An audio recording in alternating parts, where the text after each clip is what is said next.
Hello and welcome to 2CrazyMedia. I'm your host Matthew, and today I'm going to be giving my review on Pragmata.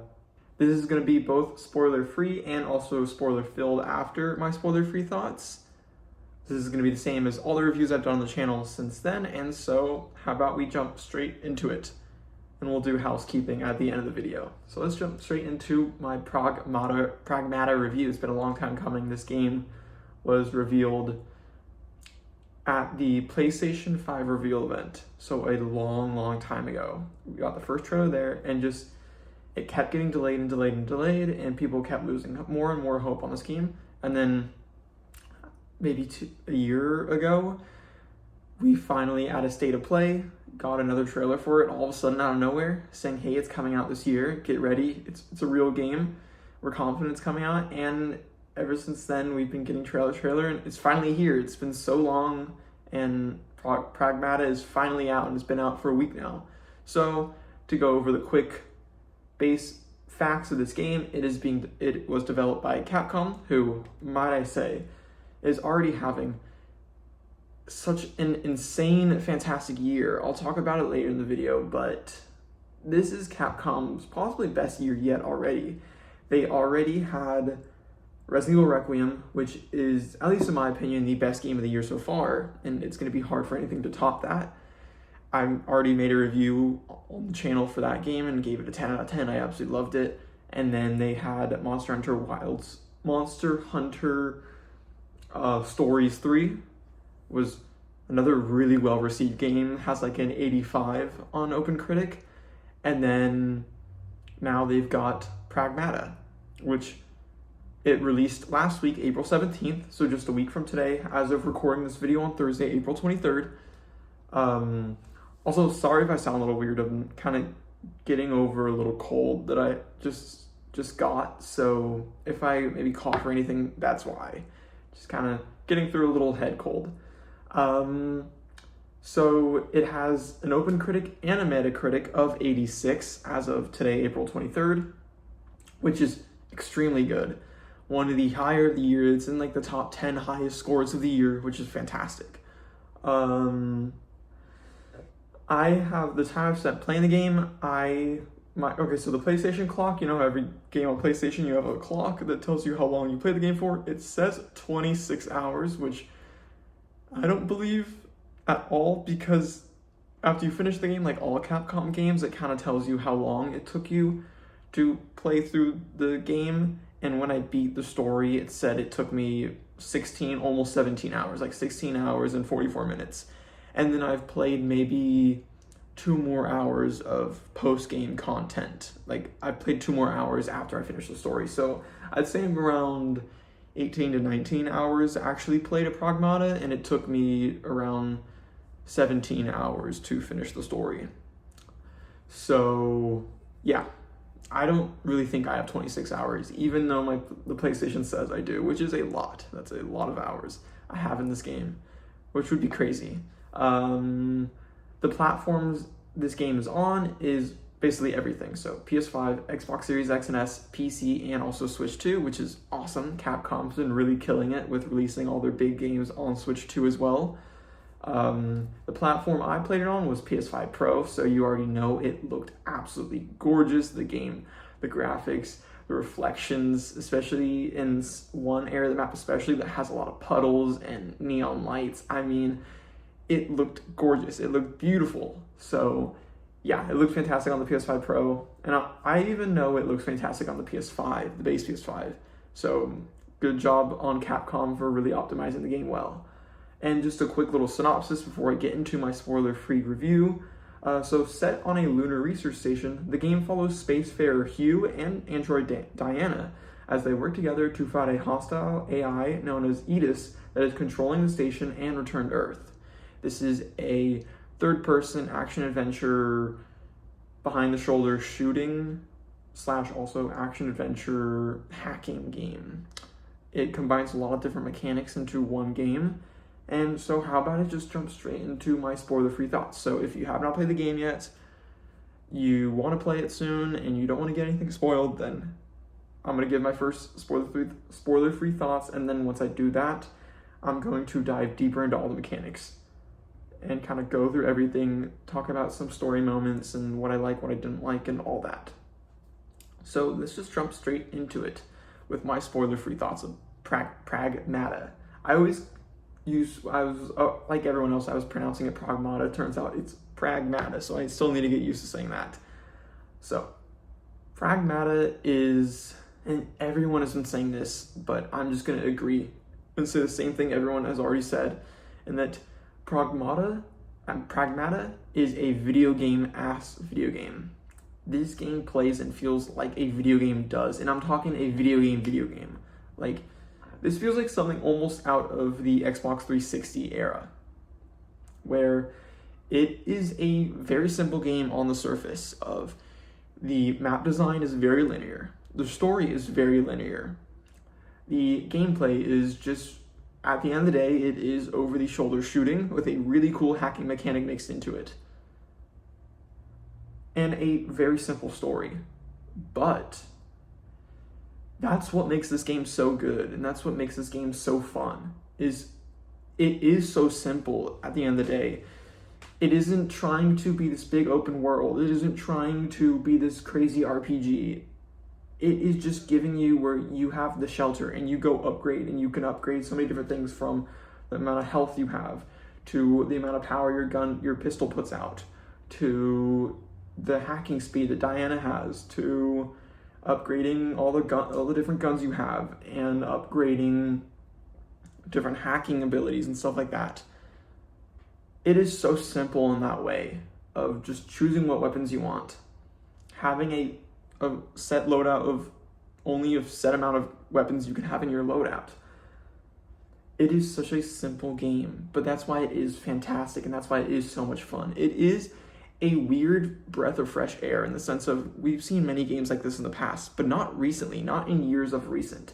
And that's why it is so nice to see this game come back, and I think it works so well for Pragmata in the game it is, to kind of get more in depth with the spoiler-free details. The hacking is the best part of this game, by far. That is the draw to this game, and I think that is the reason, that is what is going to get most people to try this game out, is the hacking. And I would recommend it to most people just based off the hacking mechanics alone. The combat already feels good enough. The gunplay feels weighty. It feels nice. The movement feels good for the most part. It's fun to dash and to avoid an enemy hit just by the chin of your hair with a dash. Like, it feels awesome.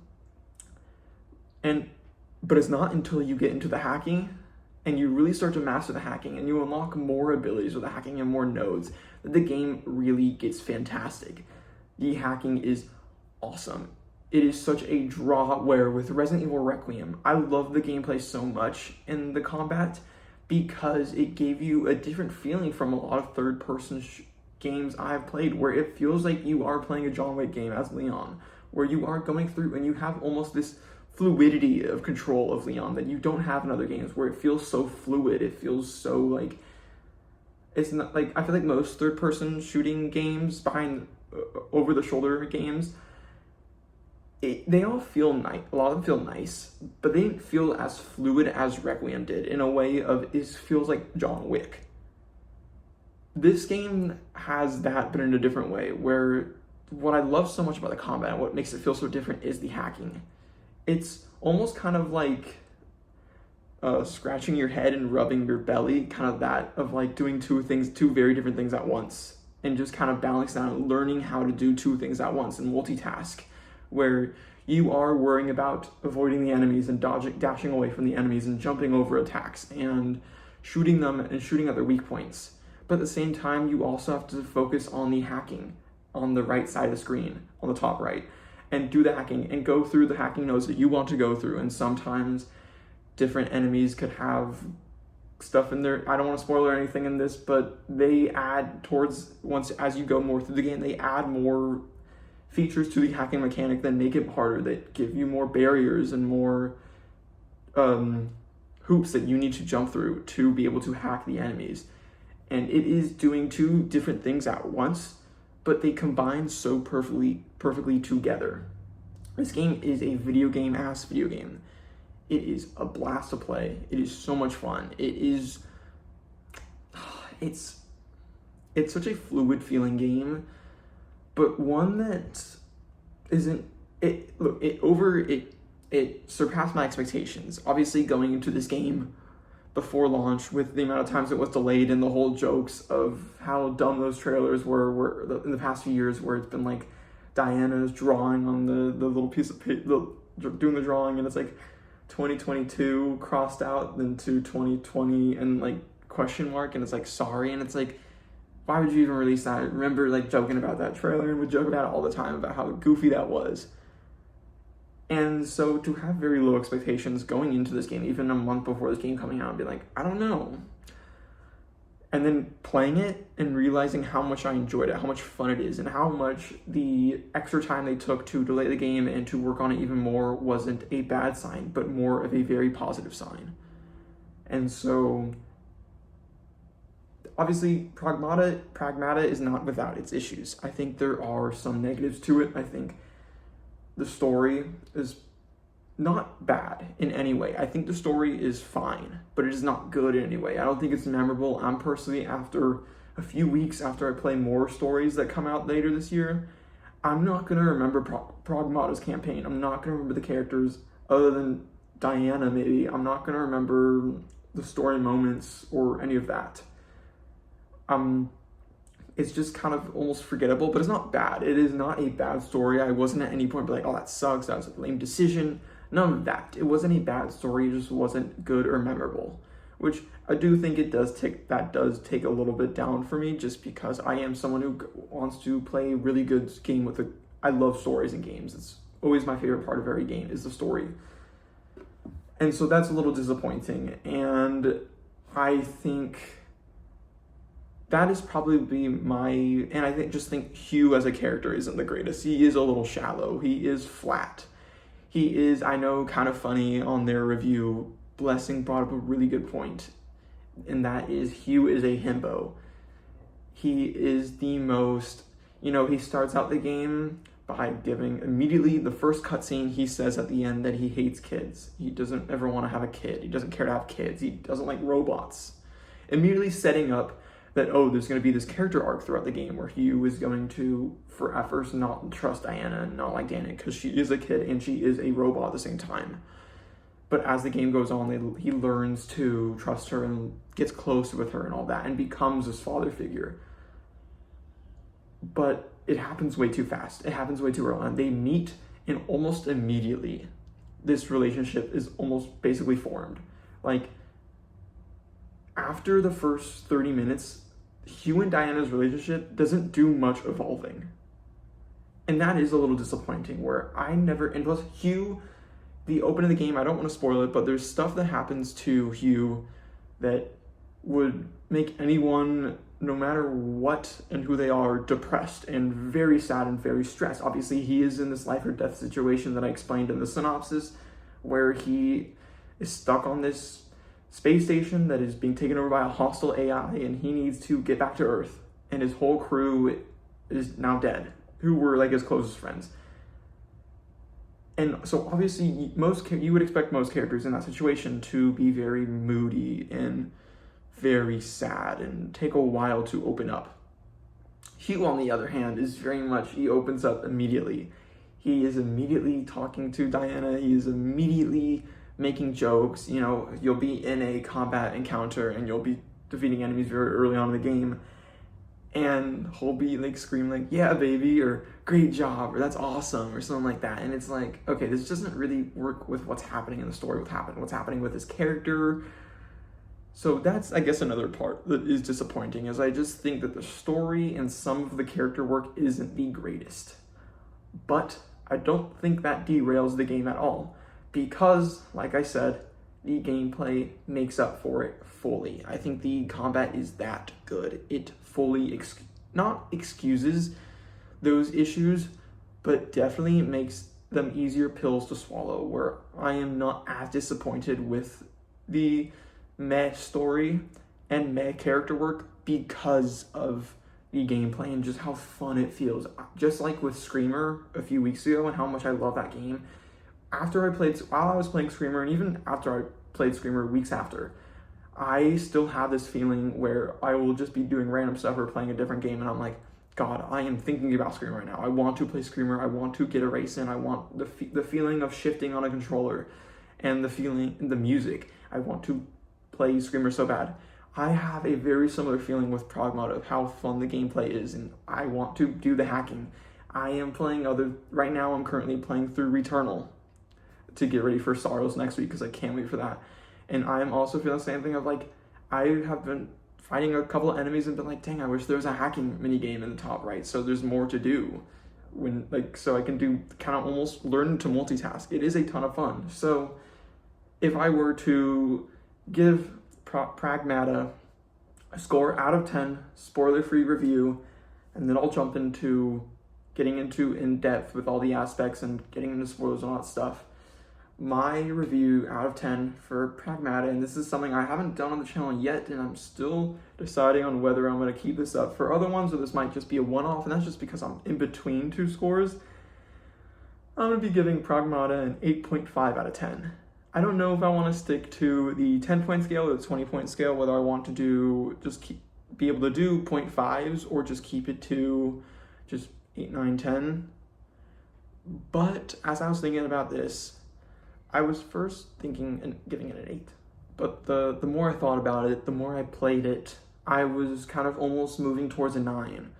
But then I also kind of started thinking about some of my negatives with the game, and it kind of brought me to an 8.5 out of 10, where I am in between an 8 or a 9. I honestly can't decide because I think the game is really good. I don't want to give games 9s or just be handing out constantly 9s and 10s because those are very good scores, and I don't want to be giving every game. I'm usually a pretty positive person when it comes to games and movies, and I'm usually giving stuff high scores just because I find myself liking a lot of things, or almost everything, but I don't want to, just to keep it so, I can kind of go back and compare. I gave this game a 9 and then this game an 8, and kind of be able to compare that and say like, I really, really like Pragmata, but I don't like it more than Screamer, which is my second favorite of the year, and I gave that a 9 out of 10.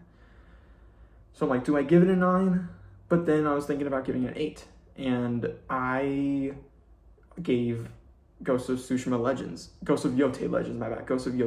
an 8 out of 10. And I think it's way better than Ghost of Yotei Legends. So I am kind of in the middle of an 8.5. I probably think I will stick with being able to do 0.5s if I want to, just because sometimes when you are in the middle, it's better to just give it 0.5 than giving it an 8, and then later down the line realizing, oh damn, I should give it a 9. So it's going to be an 8. I'm officially giving Pragmata an 8.5 out of 10. It is a fantastic game, highly recommend. And now let's jump into all my spoiler thoughts. All the thoughts now it's going to become a normal review like I do on the channel, where I give my pros, I give my cons, and all that. And so if you have played the game, here we go, jumping into my full detailed thoughts. And then if you have not played the game yet and you want to play it soon and you don't want any spoilers, then now's the time to click off. So thank you for watching, and now let's get into the spoilers. So I usually like to start with the cons because I always like to end on the positive notes. So let's start with some of my cons and dive deeper into some of my more issues with the game. And kind of I feel like I've talked enough at length of the story just being a little meh. But I'll kind of go more in depth. First of all, yes, don't love Hugh as a character. I'll be honest, he's not my favorite character. He's nowhere near my favorite character, and to be honest with you, I don't think I'll really remember Hugh. We've had some fantastic stories already this year. Resident Evil Requiem was a fantastic story. Screamer shocked me with how good the story was.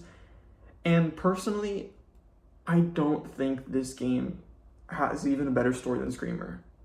It's very surface, it's very flat, just like Hugh is as a character. And with those two other games that I played having fantastic stories and way more memorable stories, and I'm sure many other games coming out very soon from now probably also most likely having much more memorable stories, it just kind of takes away from it a little bit, where I don't love the story.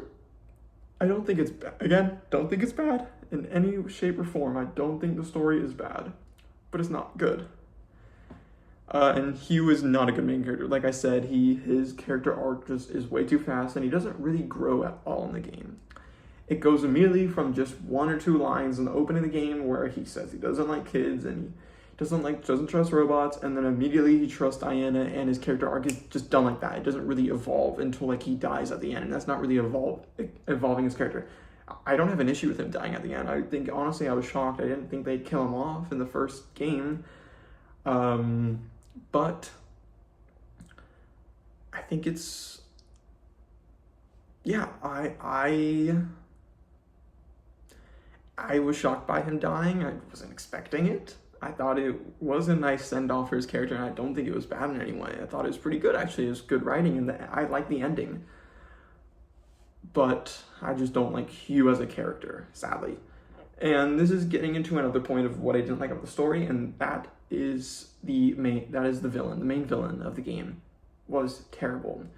So, because this is spoilers, I'm just going to get straight into the spoiler of who the main villain is. Obviously, the game is to make you think that Edis is the main villain. It's this robot, it's the hostile AI that's controlled the place, and it's like, but I always kind of knew that, like, there's no way that a hostile AI is the main villain. That'd be really lame. Turns out, thankfully, it was not, because if it was, I think that'd be even worse. Thankfully, it was not. There was a real character with a real background and real motivation behind it that made the AI do the bad stuff and kill everyone. And that was 8, the other Pragmata, that you learn more about with like files and stuff like that. And Loki, I did not like 8 at all as the main villain. I clocked it immediately that she was the main villain. As soon as you meet her in the, when you actually get to see her for the first time in the like bio research lab, like in the tree, when you first see her in person, I immediately was like, okay, yeah, there's no way that there has to be someone has to be the villain, and she's the only other character that we have met so far. She's the villain. And I kind of clocked it immediately, and it turns out she was. I was not shocked by that twist. And to be honest with you, I didn't really care for her. Yeah, I guess her motivations make sense, but I just didn't like her as a villain. I thought it was a lame villain. I thought that her boss fight was cool, but I low-key liked the like mini boss, like almost the quick time event boss that happened after with the hacking more than her. Like it just, to me, was a very lame main villain and not memorable at all. That's one aspect that I'm definitely gonna forget very early on, is 8 as a character and as a villain. It is a very lame villain in my opinion. After we got such fantastic villains in Resident Evil Requiem, I'm a little, and obviously I should not be comparing Pragmata to Resident Evil, even though it does feel a lot like Resident Evil games, and I'll talk about that more in the positives. But yeah, I just thought it was a very disappointing main villain. Now getting out of the story and getting into some more nitpick negatives that I have that I didn't want to get into spoiler-free territory because some of these are spoilers. First thing I didn't really love in this game is the parkour. I think that the dashing feels great and the hovering feels awesome. I think it feels really cool when you're just playing the game and you're in combat. But outside of combat, when you are jumping, especially, or this mainly pertains to a lot of the training missions where you are the parkour ones. I think the movement feels terrible in those.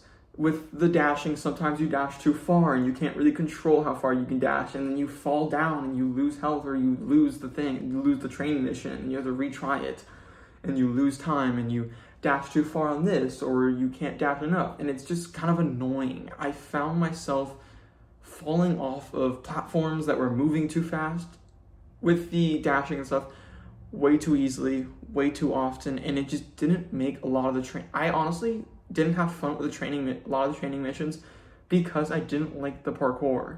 It just doesn't feel good, and I don't know how that could be fixed or anything like that, but for me, I was just very annoyed with it.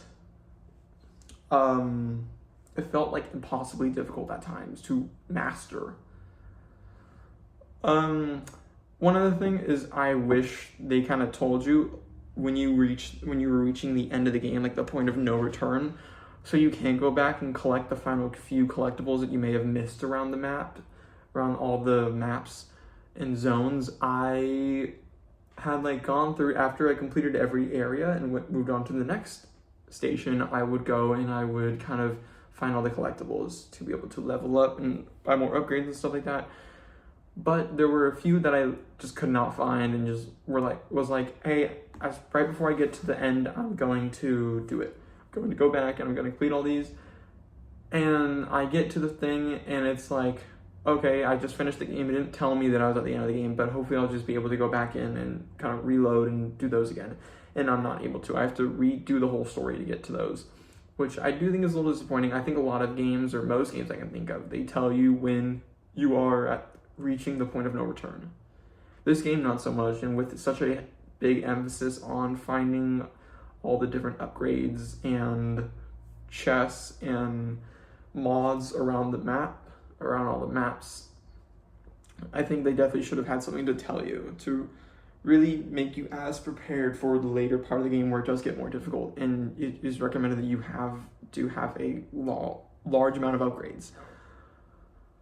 And then one final con with the game, and that is when you die, I wish they let you just restart whatever combat encounter you died in instead of spawning you back at the shelter. It's so annoying to die and then have to go back to the shelter and retread all your steps before you got, once you left before you died in the shelter. It's just annoying to retread all those steps just to get to that same combat encounter again and then have a hard time with it again and possibly die again on it and then have to redo it all again. I just wish that, especially with the boss battles, because I played on standard difficulty, which when you first play the game, there are only 2 difficulties available for you, easy and standard. I played standard. Low-key, honestly, was not that hard. I died maybe 3 times throughout my whole playthrough, but all 3 times I was just very annoyed when I had to respawn back all the way in the shelter and have to retread my steps. I was very annoyed every time I had to do that.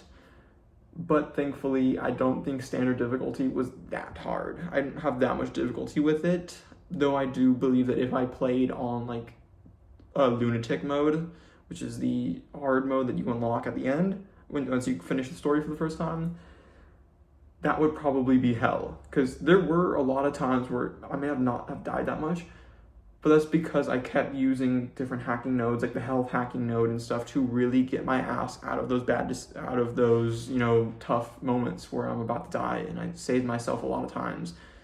But on a much harder difficulty, I would not be as lucky, and I would be dying much more, and I think I'd be even more annoyed. So I just hope they can fix that and add a feature, a quality of life feature like that. But those are all my negatives. Honestly, not many negatives. I think my big ones are just the story, and then the rest of them are just kind of more nitpicks, and that's why I'm giving it an 8.5, because low-key, like I said, the negatives of the story and some of the shortcomings I had with the story don't derail the game and how much I loved it for me. So let's get straight into getting more into depth with my pros with the game. The hacking. It's so good. Everything I said in the spoiler-free part of the video, the hacking feels fantastic in the best way possible. It feels so good to master both dodging and then going back to the hack and shooting enemies while still doing the hack. And look, I love using like the heat hacking mode, where it changes the whole thing where once you hack and open up an enemy, you can then do more every subsequent time you go through the blue heat nodes. It increases their heat level. I love doing that. That was like my thing towards the end of the game. Once you unlock that hacking mode, the heat, it's awesome. The hacking nodes that they give you, I thought at the start, oh, this is just going to be it. It's going to be the multi-hack. It's going to be the one where you electrocute them and they stand still. It's going to be the one where you hack them and like you do more damage to them because of those hacks. And they just kept adding more and more and more nodes, and each one was more different and added more stuff, from putting an enemy on your team, which was awesome and super cool, to I use that one a lot, because when you get later in the game and you have like 10 enemies to face, it's really helpful to have at least a few fighting for you and fighting the enemies as well. I really like the health one, especially when you're in a tight situation and you are very close to dying and you have a ton of enemies that you can't hack to get health. Siphoning that health from them is really helpful. And there are a bunch more. The heat one I really like. There are a ton of really, really good hacking nodes that you unlock later in the game that change up the story. I never once thought that the hacking and just the gameplay in general ever got boring or tiring or stale. I never felt like it was becoming repetitive. I was having fun every single combat encounter, even if it was the same enemies and the same. There's a lot high enemy variety in this game. There are a lot of different enemies, each with their own different attacks, their own different weak points and hit points to hit, their own different kind of almost way to fight them, where you are using so many different techniques to fight them while also doing two different things yourself, hacking and shooting, which are two very different mechanics that you're doing at once. It is a lot to master. But once you do master it, it feels so good. And I think the enemy variety really helps with that. The amount of nodes you can unlock and you can choose is fantastic, and it makes so every single fight feels different. The different weapons and the different units, the attack units, the defense units, the tactical units, all feel really cool. I love the first one you unlock, the shockwave gun, that's basically the shotgun. I ended up sticking with that the whole game. I love the shockwave gun. That was like my go-to weapon all the time. When I had any ammo for it, I would be using that. I really like the laser, the photon gun, I remember what it's called. I really like using that because, especially for the invisible enemies, I hated those enemies, but they were a lot of fun to fight, but they were just so annoying because they really guarded their weak points well. So I would just always laser them with the photon laser. So I really like that weapon. I honestly didn't think there was one bad weapon in the game, except for maybe the drones. I didn't like the drone attacks, the attack drones that much. I never used them. I used them maybe twice and I was like, no, not a fan. But yeah, I really like the slingshot and getting to, when you hit an enemy, decrease the amount of hacking spaces they have and how big their hack is. The railgun is really fun to use. I think all the weapons are great. I didn't use the assault rifle ever. Once I unlocked the assault rifle, I just went straight back and equipped the pistol after using it for once, because I was like, there's too much recoil and you don't have enough ammo and you're spending most of the time just reloading the ammo instead of shooting like the pistol. And I thought just the pistol was so much better. So yeah, the gameplay variety just never got tiring for me. It never got boring. It just was so much fun through the whole game, and it makes me want to replay the game more. Obviously, I'm busy with other games and playing other stuff right now, including going back to Returnal, all that stuff.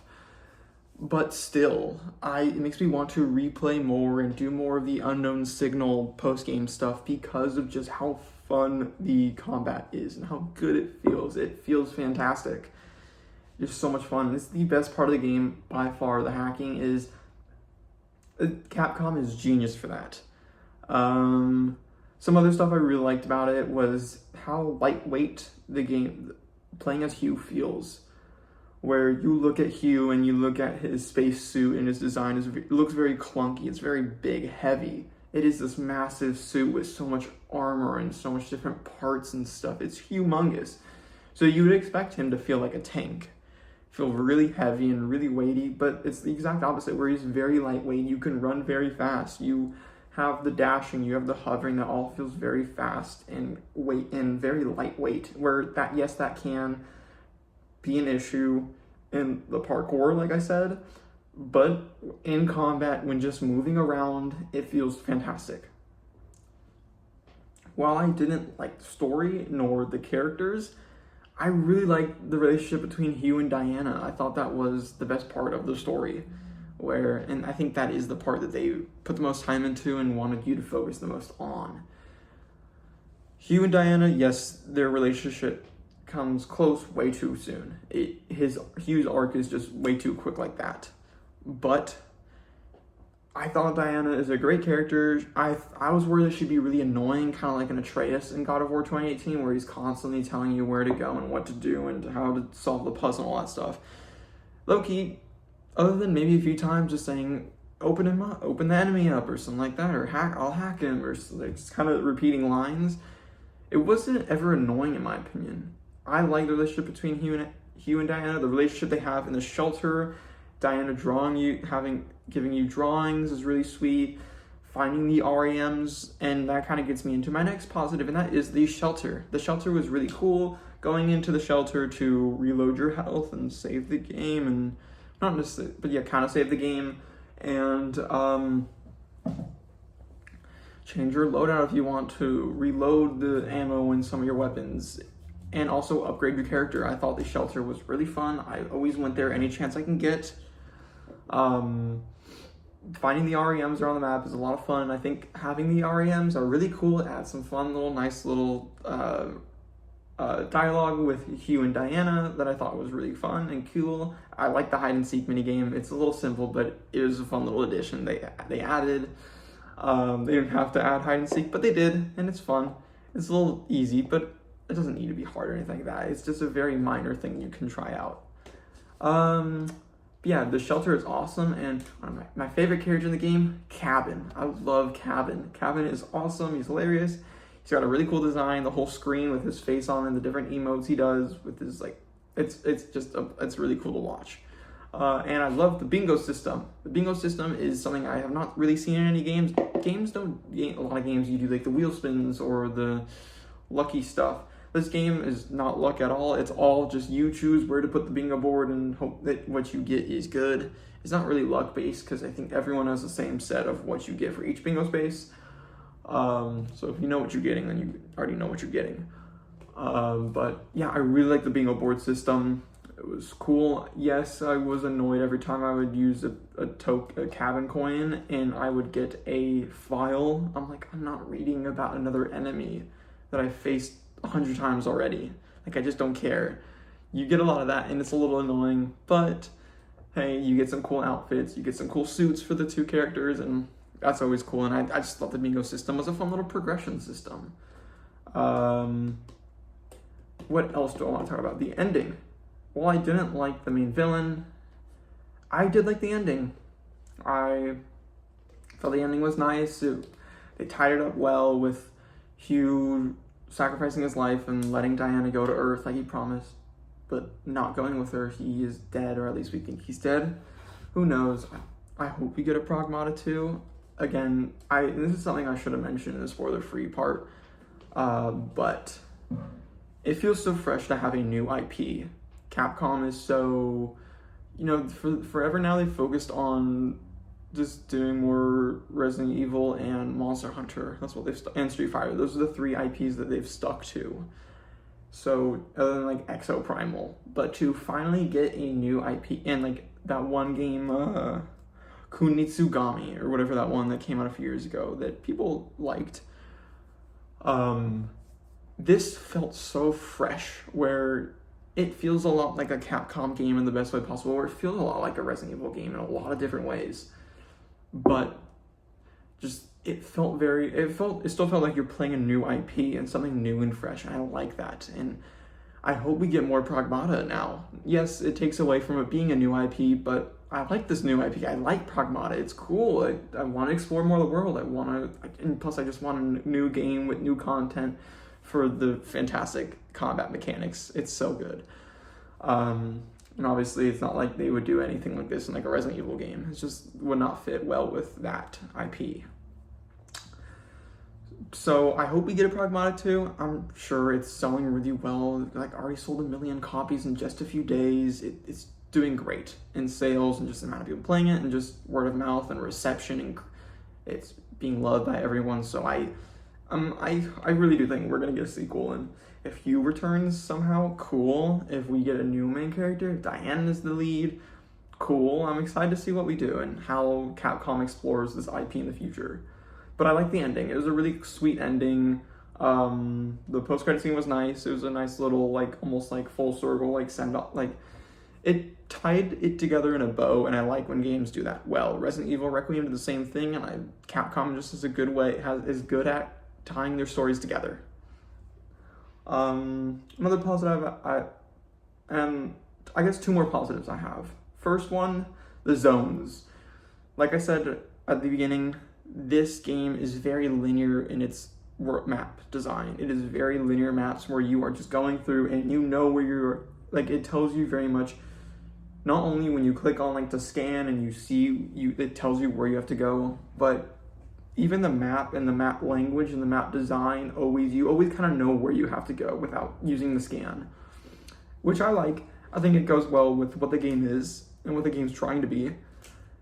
And I thought each zone just felt very unique in the sense of, from the bio research plant with all the plants and the trees that were growing everywhere, looked really cool. You have at the end with like the storage and how it's like this crazy dome that you're in, how cool that looks. My favorite one, I think most people's favorite map area, and that's the Times Square, the mass production facility plant. Times Square, the New York recreation they have, is so cool looking. It's awesome. As soon as like that's something that was one of the first things they showed in the first trailer for the game, is Hugh and Diana walking through Times Square. And as you get to play that, it looks awesome. It's gorgeous. The neon lights, especially on the PS5 Pro, the reflections on the puddles look fantastic. They look gorgeous. The game the graphics are really singing in that moment. And also the whole game, the graphics are fantastic, but especially in that area of the map. It looks really cool. It's climbing the skyscrapers, parkouring from them.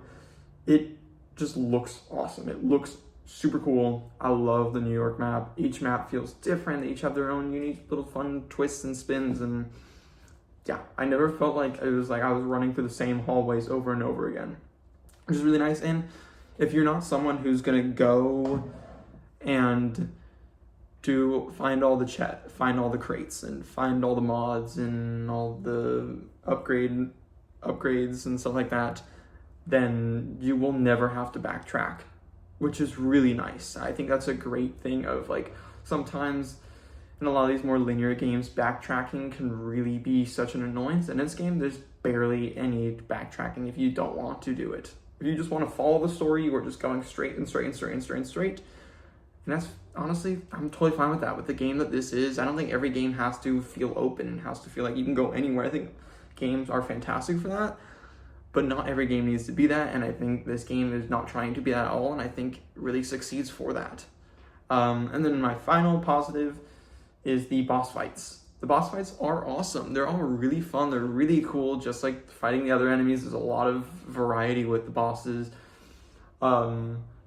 I liked I didn't have one negative boss fight. Yeah, the ending one with 8. Probably my least favorite boss fight, honestly, in the game, other than the first one, just because I played the first one a million times in the beta, so I already knew that one well, even though it was fun. But the 8 one, I just found it to be really annoying at times. But other than that, the like drill, so cool.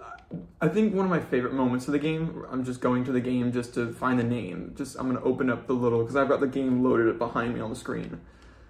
Just want to find the name of all the bosses. It is called the Luna Digger. Yes, Luna Digger.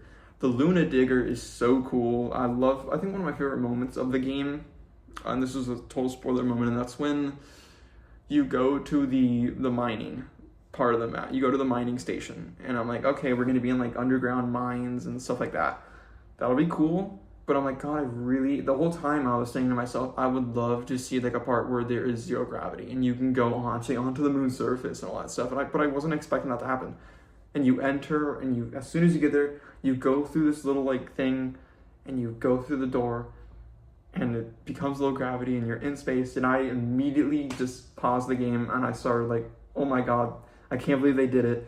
I'm so happy right now. It's so cool. I immediately went to Jason, my co-host on the channel, and I was like, you gotta see this. This is so cool. Like, this game I was already enjoying the game then. I'm like, this game just became a million times better than it already was, just because how cool that was. And that's awesome. And so that whole part, the Luna Digger boss fight, is really, really fun. The Garden Keeper as well. Very difficult. Probably the hardest boss fight, other than the final boss, in my opinion, is very difficult. But kept you on your toes the whole time, especially with the swinging attack. Though my favorite one, just because of the scale, and that was the Creator. The Creator boss fight was bonkers in the best way possible. It is honestly, and this is the boss fight that you fight at the end of the mass production, the New York City part of the game. It looks cool. It is humongous. It is like the biggest boss in the game by size. Gigantic.